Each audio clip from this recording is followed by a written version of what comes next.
Hi and welcome to another episode of the Getting Things Done podcast from Vital Learning. I am Morten and as always I'm here with my good friend and colleague Lars Hendriksen. Privet Lars. Privet Morten, good to see you as always, and as always good to be with our listeners and viewers out there.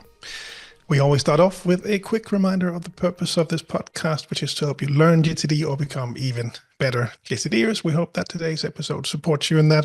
If you are new to GTD, we always recommend you go back and listen to episodes 1 through 6 of the audio version of the podcast. That's where we describe the basics of GTD, the 5 steps.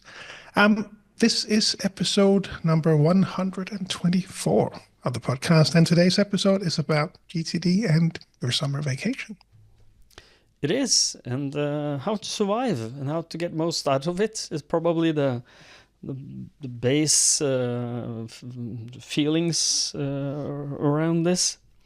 And we, as we normally do, we do a little pre-show thinking, and we started talking about where would we start, and we landed on that we will start with a natural planning model, Lars, can I challenge you just to give us a brief overview on what is the natural planning model? Morten, you're very sneaky at this in the podcast. You know that I have gotten comments about that. And your turn. So the natural planning model is it's a model that you find in chapter 3 of the Getting Things Done book. In the GTD trainings, we cover it in the level 2 training. It's always a big hit, perhaps the most popular part even of the level 2 training. And we... It's a model that we pick up when we have more strategic, creative, complex projects that we need to plan and we need to really think through. We use it, you can use it for yourself, you can use it as a team, you could use it with your family, perhaps in this context. And these are 5 different steps that we then go through to work our way through a project where we try to define, so what would the purpose be and what are the standards that we, the surroundings, the standards for the travel, what's the vision, the wild success, what's the brainstorm, everything that needs to happen to get to that wild success. And then we try to organize that and make a plan for it and then figure out the next actions. Easy as that. Easy peasy. So, and we do have a dedicated episode for the natural planning model, I guess. I think that was episode number 10, actually. That off the top of my head, yep, episode number 10. Episode number 10. So if you want to have little more meat on the bone, what the natural planning model is, then go back to pause this and go to episode 10 and come back. I was just going to say, you can go back and find very, very young versions of Morten and Lars, but unfortunately it was audio only, I think, until around episode 40, 50 something. So you only hear the younger voices of Morten and Lars. I think we were just as, people comment that they like our Scandinavian dialects here and accents in English. So that is still present now. GTDers are just the nicest people. GTDers are the nicest people, so that hasn't changed. So, but to do a natural planning model with your family, I did that a couple of times with my ex-wife and my son. And the way that we did this is to just sit down, and they didn't know that this was a natural planning model. I didn't inform them that this is part of GTD, but it is a very powerful model that you can use to hash out almost anything, also your summer vacation. So then just ask people the silly questions. Why are we going on a summer vacation? That's where I would start, and then get them to talk, get them to ask, why do you want to go on a vacation, and why might be a difficult one if you have teenagers. I don't want to go. I want to hang with my friends. I don't know if that's something that you, our dear listener, has encountered. I am not. Lars have not either yet, but not yet. Not yet. Exactly. But why are we going with this? Why are we going on a vacation? What do we, how would that make you feel if the why is fulfilled? Where would you start with your family? I think you have done this also already, Lars. Yeah, we have not as not as much as I would have thought. Actually, I think we have played around with it, but the oldest is 9. So we played around with it, I think, last year or the year before. But they're still fairly young, so for the most part, it makes sense for us to work with it. But again, to set the framing for their brainstorm, I think we would have probably picked out some of the components from the natural planning model. Say, hey, so we are going on vacation because of this. We'll go to Norway. We'll be in this type of vacation. What would you like to do? That kind of framing, and then they would come up with different ideas. Go to the summer house. All right. Well, we have to catch the big crabs, and we have to go fishing, climb a mountain, whatever it might be. So I think that's mostly where we've used it as a family for now. But I imagine we will be using it more going forward.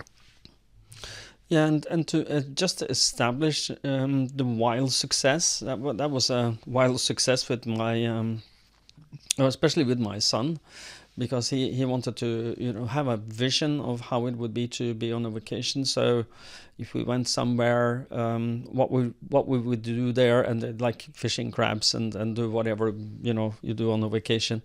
That helped him frame this, and that made him more positive to go on a vacation, even when he's a little older. So when he traveled, it's then to ask him what would you like to see, and that was highly motivational for him, and then it was part of the decision. So when we finally packed the bags and went, he was ready, and he was motivated, and he was happy about it. I'm sure you will see the same with your boys. And for those of you who don't know, Lars have 3 boys. One is still keeping me awake in the night, at least one. If I fall asleep during the recording, that's just the reason. Don't worry. Yeah, I have my microphone connected to your ears. I will shout very loudly. Wake you up. I'm awake. I'm still here. I'm still here. Okay, so and then look at one of the things that I would do. We talk about why are we doing this and what standards we would like to adhere to. So for it could be it will be 1 week or 1 week and a half. I don't know, 10 days, and that's the time we have. What we would like to fill those days with, where we are going. So talk about where you will go and what you would like to fill the days with, and then what wild success would look like as then wild success will come after. Like, I'm sure your boys are going to ask, can we go to Paris and Disney? Is it Land or World? I don't remember. Disney World, I guess. So Disney something. Yeah. Disney something in Paris. I'm sure they will ask this, and then the wild success will be spending way too much money and time in Disney World. But they will be happy. And then the standards will then be adhered to if we want to go there. We will like to see something good. Okay, so now we planned where we will go and what we will do there, and but then you have to keep track of everything. So how do you handle the calendar part there, Lars? The calendar is a big part of traveling. You need to keep track of if you have some flights or you have some ferry times you would like to catch. If you made I know normally you would take the ferry to Norway, I guess, from Denmark to Larvik in Norway, and then all of that needs to be in the calendar, and everything that needs to be booked. So how do you keep track of that? So and how do you plan? That just goes directly in the calendar. Exactly as you say. It's as we go through the process, I was just looking through it, and as you mentioned, now we go to Norway every year. My mother's parents were from Norway, so we have a summer cottage there, and we go there every year. So the project, I think, is pretty. I could even make a checklist for booking vacations now, because it's pretty much the same every year. Agenda to wife: should we go to Norway again this year? She will say yes. Agenda to my mom: when do we have the access to the summer house, because it's shared with her siblings? All right, it's these weeks. Then agenda wife: when should we go? computer, book the ferry, Google camping sites, because we'll typically go 1 week camping and 1 week at the summer house. And then, book the things in your calendar, perhaps a shared note with different ideas that have come up with what we wanted to do on vacation. So we might have found, a theme park nearby, or, we want to go sailing, or we want to go, do something special. We might have that, or shared shopping list if there's stuff we need to go buy. When we go to Norway, there's all different kinds of foods that we don't get in Denmark that we have to get. So we have a pretty significant list with all the good stuff from Norway. What foods? Yeah, what foods? We have to have quick lunch when we go, the chocolate, and we have to have the mackerel, and there's some liver paste, and there's a special herring salad that they make in Sandefjord, near the city near the summer house. And there's I could go on. You don't want to get me started. Good. We have so many things that we Joika, my sister, will insist on the meatballs in a can. So many things that we have to buy. And then, of course, the travel checklist that we have that. Obviously, perhaps it's worth just mentioning. I don't know, yours may be the same, but at least for a long time, mine was sort of it was not a travel checklist; it was a packing list. So it had all the stuff that we need to put in the bags for the kids and for ourselves. But then we found out that actually some things are stored not at home but elsewhere, so we need to go get that before we start packing. All right, so there was some stuff we need to do at least a week in advance. So that started to really expand the list. Make sure that we have some food in the fridge for when we get home. When we do get home, make sure that we set up a shared photo album with the family as well. So there are sort of different steps to take before and after. So at least that was one of the things that how my system evolved at some point. So you have a pre-travel and post-travel, and then the packing list, and everything in between. Yeah, exactly. So we set that up soon. When we know the dates that we're going, we'll set up the checklists. I think around a month before is when I typically do it. I just shared Apple Notes with my wife on her phone as well, because in there we all have what do we need to do before the vacation, both a week or 2 weeks before, and also the night before, and what are the plans, and take out the trash, and all that good stuff that you learned at some point where you forgot to do that. Now never to do that again. Okay, so I was going to throw you under the bus again, but you kind of answered my question. Says, why would you have a checklist? Yeah. Well, it's to not to forget and to forget until you need to be, and then a checklist is the only thing that I think we haven't mentioned, is that it needs to be pruned. It needs to be it needs to be what do you call that? Refined every year. Take things out, add things that showed up. And the reason you are doing this is, of course, that you want to make sure that nothing slips for you. So, some of it showed up because Smart Lars sat down and thought to make a list, and some of it showed up because the current Lars looked back at Smart Lars and said, "You weren't that smart, so we should bring this next year." Yeah, let me tell you a very short story about a person who did not do this. An unnamed friend of my wife and I. He was going to Dubai last weekend on Saturday, and he did not have a checklist. And he arrived at the airport with his annulled old passport. The one with holes in it. They punched holes in it to make sure he didn't mistake it.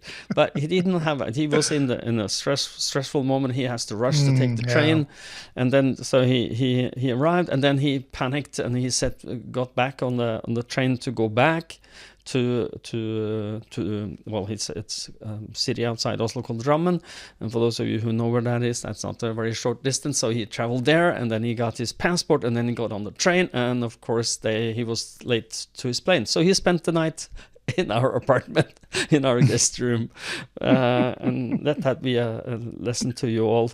Checklists are good for you. So, and where do you have your checklists, Lars? Where do you keep them? Yeah, good question. I started adding really elaborate, good checklists in when I had my GTD system in OneNote. So that's, Mm, 10, 15, 10 plus years ago at least. mm, And then they kind of stuck there, even though I migrated to Todoist as mm, my platform for managing projects, next mm, actions, areas of focus even. But they kind of stayed there. And now that mm. I am sort of putting things together in the Apple environment, I'm moving things to Notes. It's just Okay. quicker and easier to work with, and it's also that most GTDers that have made a transition from one system to another will also recognize that there is an opportunity to refine, like you just Mm, said. So I had maybe a slightly too long checklist. So there were some things on there that I used to pack that I don't pack anymore. mm, So they have been simplified as they made their way to Apple Notes. mm. So we have them there. We actually play around with them a bit, and of course, I have my creative wife who is also very. She works with children as well, and is very knowledgeable about that, and so she'll take our checklist and then she'll make Mm. one for the kids with drawings and what they should pack. So she'll draw 4 shirts and she'll draw 3 pairs of pants and she'll draw. We have some pretty elaborate checklists as well. So Cool. depending on who it is, yeah, we we get different checklists. But highly Okay. recommend that. It works if Mm, you remember to bring that bag. So again, mm. also maybe speaking speaking from some experience here, Uh-huh. make sure you bring all the bags. Perhaps I need to put that on my checklist as well. You forget one. Oh la Yes. la. Let's La, talk about la, la, something la, la. else. Yes, fortunately, the age difference between our two oldest boys is not too big, so it all worked out. Okay. Good. Good. Good. Good. Uh, What about you? Where are your uh, lists? they are in notes, and just before we go to notes and how I use them is that I think if you are in the PC Microsoft world, then OneNote could be a very good option for you. Hmm. If you have Google account, you can use what do you call it, Google Tasks as a Google Keep, checklist. I think, right? Google I Keep, think at yeah, least the okay, Yuka. I remember yeah, Yuka presenting from Finland how he used yeah, to do that and delegate the checklist yeah, to the yeah. kids as well, so they had their Mm. own. Yeah, that So could work yeah, well. yeah, you can also, well, the OneNote PC world, if you want to do it to personal share with your better half, could be in Google Keep. Or as Lars and I, we are in the Apple sphere of both apps and operating system and thingies. So we do use notes, and that is shareable. All of them are shareable with others, so it's easy to make sure that the other people who are involved in your packing or travel preparations are kept informed. So the one you haven't mentioned yet is one of the things that I don't know, before we get out of the house. I don't know if you have a little before where you have to Hmm. plan what you put, but just leaving the day you're leaving, that's one very crucial checklist that we have. Like, check that all the windows are closed, make sure that the non-OCD person checks that all the ovens are off and all the sockets that needs to be unplugged are unplugged, so that you can get out of the house and everybody can be relaxed. Like, and take the trash out. That's one of the big things. We Hmm. come home after 3 weeks in vacation and and, Yeah. the house smells like a garbage dump. That's not a good emotion to arrive with. So, Yeah. but create No, them and especially, and we have some. I don't know if if you have that kind of. Sometimes we a few times now we've been invited by my mom to go to Cyprus, and that'll be mm, sort of that all inclusive kind of thing. And those planes tend to leave pretty early in the morning, at least when it mm. yeah the ones that we get. so Yeah. so we have to get up at 3 a.m. and drive at 4 a.m. And you Mm. really I need checklists when I'm awake, but at that time I really do need do need checklists. We will Lock the actually. I was door. just thinking now. We would we actually print them and then check them off Mm, as we go through them, and then we add to the list as we yeah. there's something we find missing. That's a Then good when idea. we come home, we put that printed version in. It goes in my in tray, my inbox, Yeah. and I will update the checklist accordingly. I don't know. I just thought of that. I don't know if you do that as well. No, but I think that is a really good idea, especially if you're traveling with kids and want to make it something they can see and learn from, which is never a bad thing. And it makes the updating after. You don't have to think about it. You just capture the change and then you can change it after. So if you do not do that, then you have to create an item at the bottom of the list, and that's not been processed somehow. So, but good. I mean, and it is physical visible. If it is physical visible, you are, the digital sphere is convoluted and it's hidden in an app somewhere. Instead of it's on the table. This we need to do before we leave the house. And ask Dad if he's locked the door. That's probably a good one. And your that what your wife are doing with making the drawings, making it for the help them, then it's cool. And all the apps that we've been talking about have the checkbox, so you can tick it off. And if I'm not mistaken, that both I don't remember if Google have this in Google Keep. When you tick something off, is it removed? Can it stay there even after it's ticked off? It's been a while since I checked actually how it reacts by default. I don't know. Well, it's not. It's just a detail. Is that in Apple Notes it stays there. It doesn't go away. And I think the same in in OneNote, it stays there. It just gets ticked off, which is a good thing if you're more than one person packing, for example. You know what your better half has packed, and you know what your children has packed because you can check it because it's online. I don't know if your boys have some iPad access or something that they can. I'm sure they would love to have an iPad to play with. No, we have a pretty locked down actually. The one my iPad, so they have access, but just they need they use it for drawing. So that's why.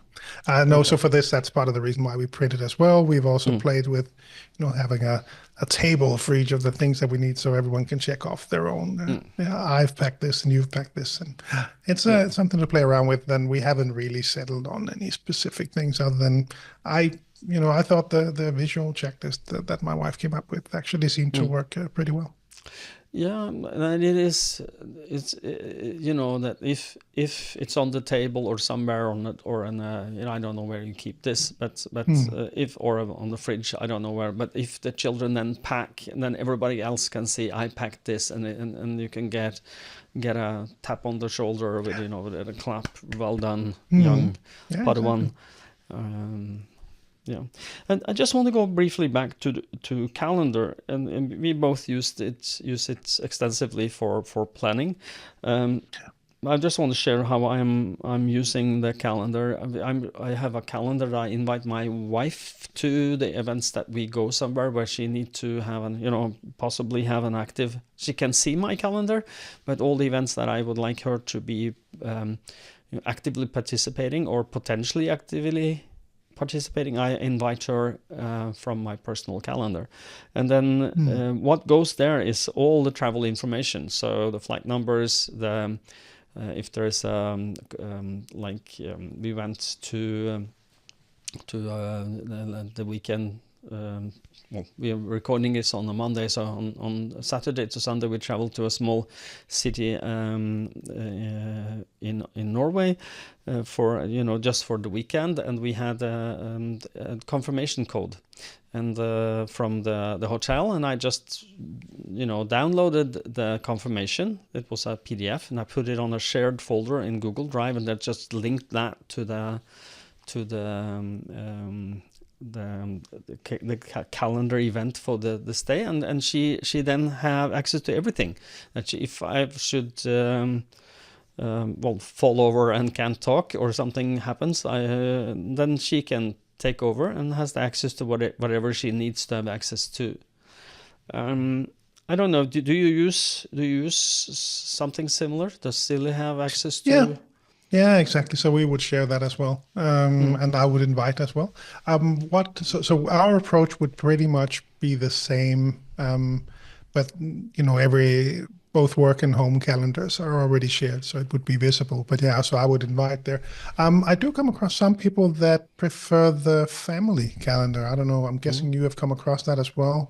For me personally, I just prefer, I have my things under control, you have your things under control, and we can work together. The family thing, who maintains that homes, that it's just for me, it's different, but some people really like that as well. And of course, if that's your preference, then great. No, I've experimented earlier with this, as I have it like this works especially well if your children have access to see the calendar somewhere. Like you put the calendar on Apple TV, or you put it on an iPad that they can see, so that then you can have a family calendar which shadows what the family will do together. And then as long as they can't, that they don't have a device of their own, they can also see, I don't know, on Thursday I have soccer practice, and it's from this time to this time. That's good information to know for mom and dad, because probably they have to drive you, or I have the band is playing, I need to be there, the brass band. And the idea is to have one family calendar that's helping the children to get an overview of their world, but their mother and father is in charge of their, reminding them. But as they get older, they can get a personal calendar, but that should be either invited or shared with the parents, so that they know what is going on. That's what I think might be. Not maybe exactly the best practice, but one practice that will keep everyone in the loop for what you need to. Yeah, we just created accounts for them when they were like 2 or 3, and then just started having their own calendars. That's so Lars, it wouldn't have to clog up our digital calendars. Rothskid Hendrickson. Yes, that is me. Yeah. Did you get them their domain as well? We had that, but we sold it off again. Okay. Yeah. Okay. So well, I haven't done that for my son. I know some people do buy domains for their children, so first name last name.com or something. Okay, so now we are getting ready to travel, and I shared that I use Google Calendar and Google Drive for share whatever information we need to share. And I do also have, we talked about, I think last time we talked about traveling, I have some apps that I'm using. And you might want to think about what apps you are using, Lars, if you're using anything outside the what we talked about already. But I use 2 apps, one is permanent for me at the moment. It's called an app called Flighty. And Flighty is a flight tracker app that's been a little flaky, but it feels a little better now. It's a subscription. You will subscribe to it, and it helps you keep track of all the flights you have, and it keep you in the loop for it shows up on your iPhone. It is iPhone only. I'm sorry, I looked it up before we started, but if you have an iPhone, you're in the green for this. And this, I'm sure there are Android apps as well. If you have a tip for a flight planner for Android, send us an email, because we want to have this in our toolkit when we talk to you in a couple of years' time about traveling again. Then we will have updated information. So, but the Flighty keeps track of all the flights, and it also give me I have a newer iPhone. I think this was from iPhone 14, and it is what's called the dynamic island, which is like the pill on the top of your phone. If you have a pill on the top of your phone, a elongated part on top of your screen, then you know what I'm talking about, and that goes there when we get ready. It's on the what you call the lock screen. It shows up there. Then it shows how long time it is to the flight. What is the flight number? How long time would the flight take? When will you land? And during, it will also give you, if you have some, gate changes, or when the gate is announced, it will show up on the app.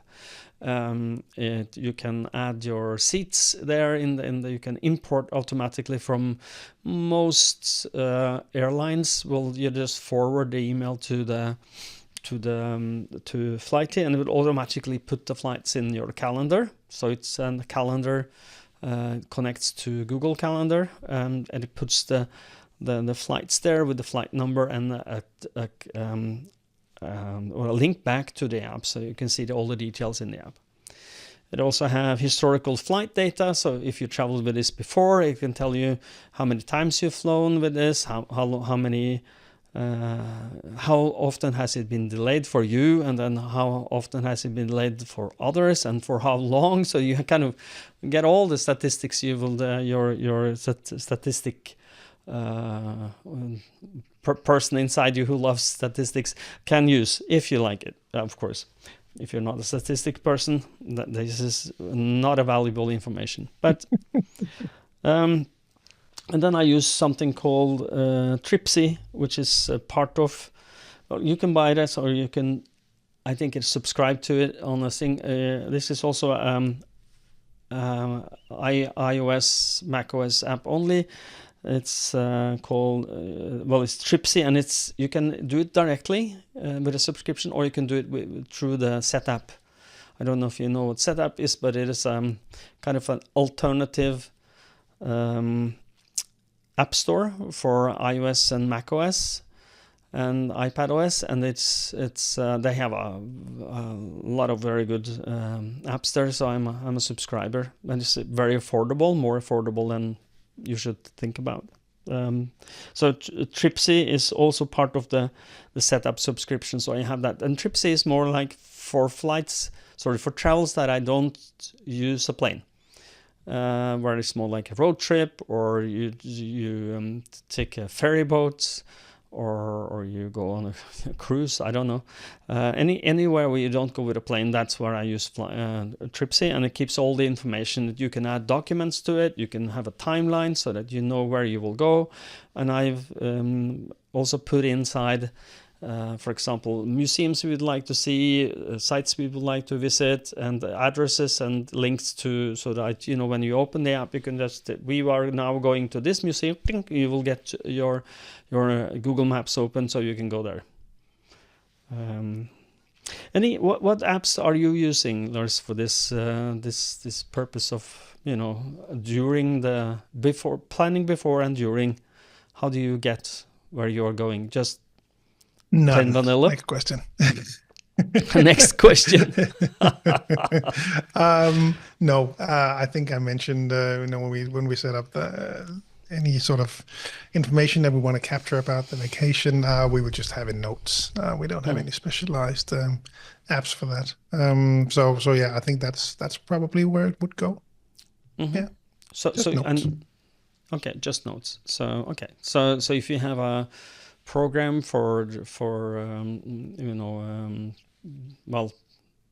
if you have a link to a map to the museum, it will be there, or probably in the calendar if we know when we're going. Otherwise, it'll be there. Yeah. Okay. Cool. I'm just, you don't need an app for everything, but there is an app for almost anything, and I think at least for Flighty, that I found to be it gives a lot of information that and it's a little expensive, the subscription, but I feel the peace of mind that it gives me, when you are at you get a delayed notification, or if it's a gate change, you will get it before they are announced on the PA system or at the screens. So I think it adds value when we are traveling. So I feel more comfortable traveling, more relaxed, and hey, we like relaxed. So then we have Okay, so anything to add during during the travel? Anything you would like to? No, I think just I'm curious to hear your standards or practices for how you use your sort of GTD habits, Oh both yeah. during and I imagine that before you going on vacation, you probably did a solid weekly review. Of course, you do that every week, but a really solid An one. extra solid one, But what do yes. you do when it comes to capturing capturing during the vacation? Do you clarify empty inboxes? Do you do weekly reviews? I Mm. was just curious to hear what you do, and I imagine that this would sort of differ between brief vacations, business vacations, longer summer Mm. vacations. What's your standard? No, before I travel, of course, I set aside ample time for doing a thorough weekly review, and I also try to plan the vacation before, a few weeks before, in the way of, is there something I need to hand off to someone else? Like we have colleagues, I have colleagues that I need to talk to. If there's somebody who can, I'm going on the vacation, this and there. Can I put you in the, if emergency you need to get hold of me, text me or call me. If not super urgent, send but you need to get an answer, send an email to my colleague, and just to get that sorted before we go. And then when I do the weekly review, I will then add on my checklist, prepare is like do the out of office reply, and change my voice, what do you call that, voicemail message, the answering machine message, saying that I'm on a vacation. I don't expect me to call back if I don't, send me a text. That's a better way of showing me, because sometimes I'm somewhere I can't talk. I'm having a martini in the bar. I don't want to talk to you. So no. So I would do that, and then during I would just capture. That would be my default. I would not, if I have an idea or something, or if I have an SMS that I need to respond to, I would use Siri to add it to my Apple reminders. Remind me of this, and then give her a little more information. Remind me of this in an hour. Then it will pop up on my screen on my phone in 1 hour, or remind me of this when I'm back at the hotel, because then the hotel will be mapped, and Siri will know where the hotel is. And I would just capture. That would be mine. I prefer not to deal with emails. I prefer not to think about work when I'm vacationing with my family. I want to be there with them, and if I can. I think you might have some of the same thinking, Lars, or how do you handle this? Yeah, yeah, no. I think we when it comes to email, I have switched a bit and tried both, and I can recognize both, and I also hear that from you know. Coaching clients or people participating in trainings Mm. that, for them to stay present, they just need to know that everything is under control. And for them, then Yeah. it helps to do that quick email Mm. scan. But otherwise, yeah, I try to disconnect and would prefer to do that as well. Mm. Um, and yeah, capture, whatever shows up, typically not that much and only in the Mm. first few days of the vacation. Sometimes I'll clarify and organize as well, just to be sure that, you mentioned a 3-week vacation. If I capture some random note and, Mhm. and then 3 weeks later I look at it and I'm like, what the, what is this? That Yeah. might be a bit of a challenge. So if I'm concerned that I wouldn't know what I was talking about when I wrote it down, Mm. I would be sure to clarify and organize that. So I Mm. I probably do that on a weekly basis on Mm. vacations, Yeah. but maybe not. I've also switched when it comes to weekly reviews. Mm. Sometimes I've done them, and sometimes I haven't. Rarely do I need a big review because not much has changed since the Mm. last time I did a review. So it could be a really quick one. In some cases, this could be, let's say we are going on that summer vacation, and this is where I would plan half-year review, then that would require a weekly review beforehand to make sure that that part is not going to take up any of my attention. I have that under control. It's fresh in my memory, and then I can move on to the higher horizons and other things that I would do in my half-year review. So I think that's probably how I would use GTD in my vacation. Yeah, I'm thinking along the same lines as you, and I think you put me onto this. Something that if I feel that I have some very important emails or something I would like to follow on email, I have a very easy way of doing that, and it is I have if it's not actionable and it's trash, you will of course delete it when it shows up in your inbox if you clarify, and then but when you think about this, well, I can archive it, or do I need to do something about it? And so what I do then is I've created I think this is your invention, Lars. I'm not sure. Tell me if I'm wrong, but the clarify after vacation, or answer after vacation. That's your invention, isn't it? Sure, let's say that. Let's I don't know if that. I can take credit. But I'm always really careful about these ideas, because oftentimes I came up with this great idea, and then David mentioned it 20 years ago, or someone else, you mentioned it, or whoever mentioned it. So I don't I don't want to take credit, but it's a good idea. I know what you're talking about. Yeah. Yeah, so the way that I do this, I do it. The folders or the labels in Gmail has you can if I put a dot, it will sort on the top, so it will be dots answer after vacation, and then all the emails that I deem to be answerable after I get back, I just label them or move them there, and then they are out of the inbox, and it doesn't feel so overwhelming. And then you have one very important list that you have to look at when you get back, which is the answer after vacation folder. But for me, this has helped me feel more present, because specifically if I'm waiting for something, and maybe if you don't feel comfortable as a person to not read email. And I know that there are regional in this world, cultural regional differences on how we, the Nordics, and maybe specifically in Scandinavia, we want to enjoy our vacations. We don't have to, unless it's really important, you prefer relax and not think about work.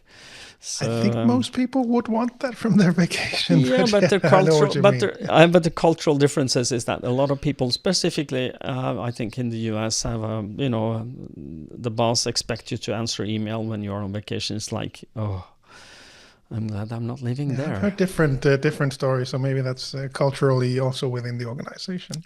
Yes, yes. But we should geek out at some point about how I have changed my Gmail structure in how it only shows new emails twice a day. So that happens based on a script. So when I go on vacation now, I can just disable that automatic running of that script. So that would in practice be that same kind of parking lot for all the emails that showed up on vacation. We need to look into that. I'm sure we can come up with a cool solution. Capture that, and so we can share it with people, because I'm sure we will geek out on that. Okay, so let's do that. So now you've been on a trip, you've enjoyed the trip, and you get back. So you will of course use your checklist for what you do when you get home, if you have a checklist. But one of the things that we discussed briefly in the pre-show is that I suggest that you have a checklist for a debrief after the vacation. So you get home, and I had 2 things or 3 things that I would suggest that goes on that list. That could be, what was the best thing about this vacation, or what was the best things about this vacation? What did you enjoy the most? And get everybody's input on that in the family. So, well, I enjoyed this, and this was a lot of fun, and just to reflect a little on what did go well, and what did we enjoy? And then secondly, what could it be better? What can we do better next year? So for example, if you plan too much activities and you didn't get through all of them, maybe some more space in the calendar could be good, or some space in the vacation. And then the last item I would suggest that you put there, where would we like to go next year? And maybe like you have a fixed trip to Norway, which me and the rest of the Norwegian are very happy that you do. We recommend the rest of the world to do the same. We need revenue, so come see us.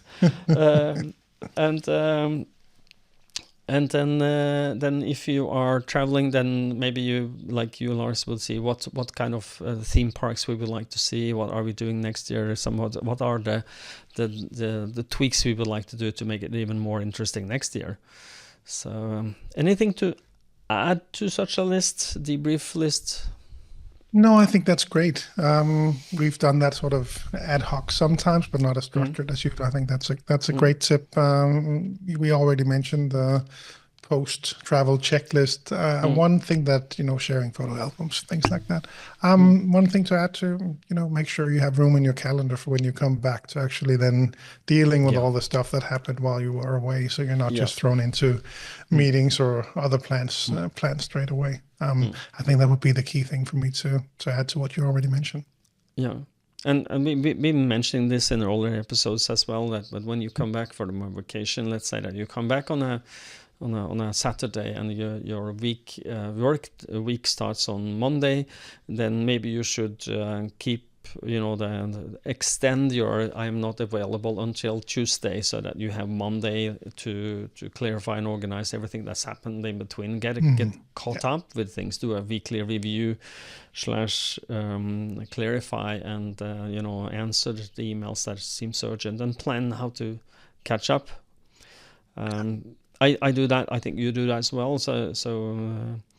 And just because if people know you're back on Monday and you don't reach out to them, then they are a little miffed maybe. But maybe they are not the most important person or the most important instance of what you will need to do, so they can wait for Tuesday. That could be possible. Yeah. So, anything to add from your perspective, Lars? No, I think the last thing I just wanted to mention was also something that gives me some peace of mind, is to have that passport expiry date, and make sure that you have that captured in your calendar, or sometime before the expiry date. Mine is 7 months before for everyone in the family, and the reason is that some countries will be less 6 happy months. if you show up with a passport that expires in less than 6 months. So 7 months for me, because I know I'll see it in advance. It takes about 2 weeks to get one in Denmark, so should be fine to have that 7 months before. That's calmed me down a bit more. But instead of having to, all right, packing time, here are the passports. I wonder if any of them are expired. So just getting ahead of that one has been a helpful thing for me. No, I do agree with you to have that. I also do have that in for my wife and I. It's in the calendar when our passports expiring. We also have ID cards that's don't have the same date, but they also need to get renewed. It's easier to carry that in your pocket than a big passport if you want to identify yourself. I think we've rounded this one up. I hope that this has been beneficial for you, our listener. And if you don't have anything to add, Lars, will you take us out? Yeah, one last thing to add besides, we wrapped up the travel part. I was just curious for those of you out there who work in teams, how you visualize and follow up on projects and goals. Perhaps you have, you've read the team book and you have created the higher horizon for your team, or perhaps you just have a few goals, few projects. which came from higher up in the organization. How you then visualize, and do you have a physical board? Do you have a Microsoft Planner, Todoist, Trello, a specialized tool for this? How do you then interact with it? Do you revisit it on a weekly basis, personally, monthly with the team? Do you work with it throughout the the work week? How do you actually engage with this from a team perspective as well? I know it's so different from team to team, and I hear different stories from some of the more, let's say, advanced teams that we come across in trainings. But I'd love to hear more. So either Lars at VitalLearning.dk or podcast at VitalLearning.dk to share it with both Morten and myself. At least I'd love to hear some practical examples of how people out there use it. So that was today's special request from Lars. Yeah, and we can also because both you and I. So if you are in Norway or Denmark, feel free to go to our websites, and if you are a GTDer, would like to know more about how you can implement GTD for your team, then you can book a free consultation with Lars and me, or Lars or me, depending if you're in Denmark or Norway. And the idea here is that we will help you get the most out of your getting things done practice, and try to give you some pointers on how you can implement that with your team. It's all based on the team getting things done with others book, and our experience on how you can do that, getting it implemented within your team. And both Lars and I have long experience with helping companies doing that. So that's another add-on. I have one of those calls scheduled in 45 minutes. Okay, so with actually someone from Sweden, so a bit outside, slightly outside Denmark, but close that's enough. Denmark plus. I'm sure the Swedes will love that. Yeah, I'm not sure. But, I will quickly move on to the wrap up to avoid any further digging down in the rabbit hole already. With a quick reminder of the GTD Summer Camp 2025 coming up. As always, really excited about this. Participants from all over the world again. Europe, North America, Asia. We hope to see you there. It takes place June 14 to 15. We'll be in Denmark once again.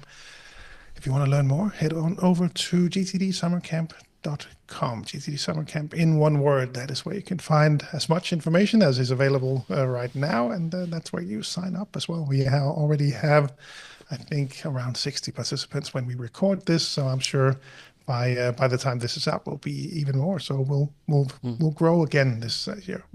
Be a lot of fun. And also a quick reminder to head on over. Just a little. Don't wait.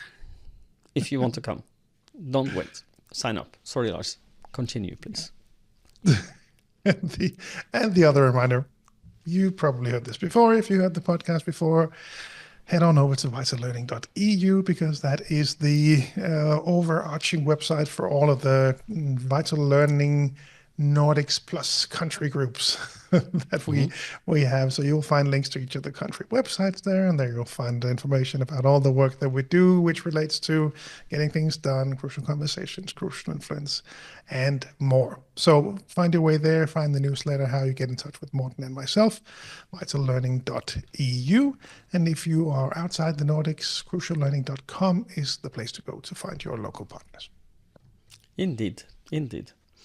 And thank you all for sticking with us. We know that some of you enjoy this.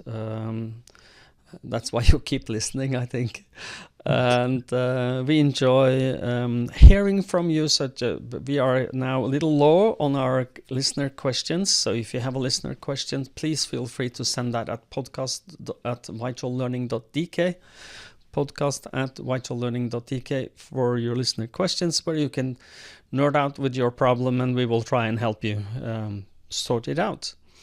And with that, it is my duty to say, as I always do, until next time, stay safe and stay productive.